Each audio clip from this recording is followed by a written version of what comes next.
All right, let's talk about a fruit you probably think you know inside and out, the kiwi fruit. But I'm willing to bet its backstory is way more surprising than you think. We're going to peel back the fuzzy skin on its incredible journey from a wild vine to a global superstar. Let's dive in. So, right off the bat, let me ask you something. You see this fruit? Where's it from? What's its homeland? I bet one particular country immediately pops into your head. But if you said New Zealand, you're in for a shock. Now, don't get me wrong, New Zealand plays a huge part in this story, but it is not the Kiwis' original home, not by a long shot.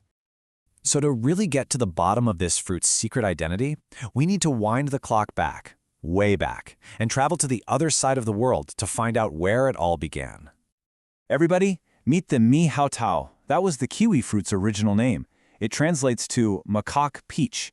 And yeah, that's probably because the local monkeys absolutely loved to eat it. It also went by another name, the Chinese gooseberry.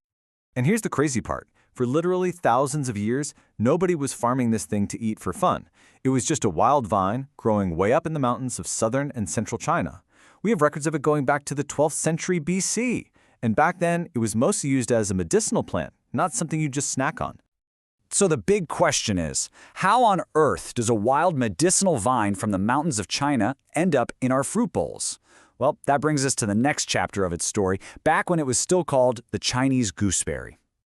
The whole game changed in 1904. That's when a missionary brought some of those Mu Hu Tao seeds from China all the way to New Zealand.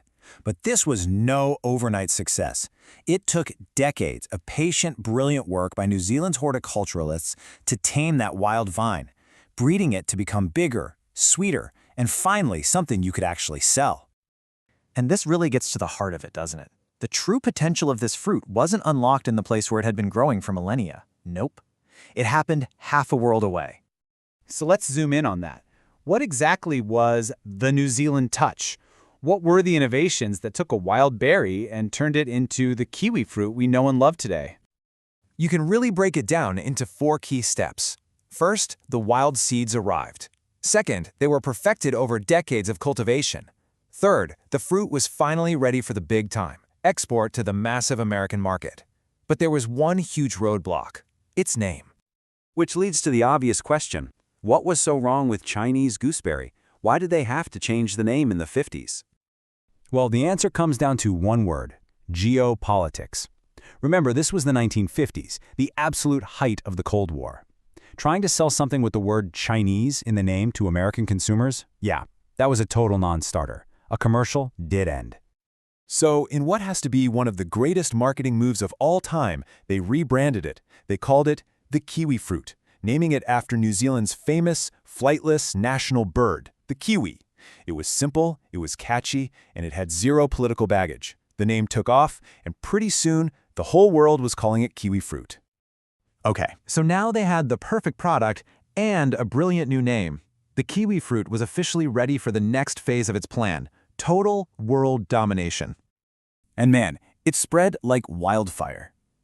Through the 60s, New Zealand, of course, was leading the charge, but soon other countries jumped on board. You had early adopters in Europe, like Italy and France, and then a whole new wave of growers from places like Chile, Greece, and Turkey. And then came the 1980s. This was the decade. This is when the kiwi fruit made the leap from being some exotic, weird-looking fruit to a staple you could find in pretty much any supermarket around the world. But the story doesn't just stop there. Oh no, the innovation kept going, which brings us to the kiwi of today and even the kiwi of tomorrow. Because in the 1990s, a brand new star entered the scene, the gold kiwi. This new yellow variety was even sweeter, less tangy, and it was a smash hit. Brands like New Zealand's own Zespri Gold just took the kiwi fruit's popularity to a whole other level. Which brings us to today. And this right here is the most incredible, most ironic twist in this entire story. If you look at the top producers of kiwi fruit in the world today, number 1 is China. That's right, the journey has truly, officially come full circle.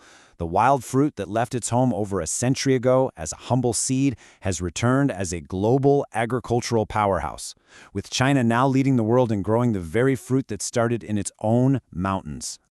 It's an absolutely incredible story of botany, branding, and globalization. And it really makes you wonder, doesn't it? With new varieties like the red kiwi already in development, what's next for this amazing fruit? And more importantly, what other secret histories are just sitting there, hiding in plain sight in our grocery stores?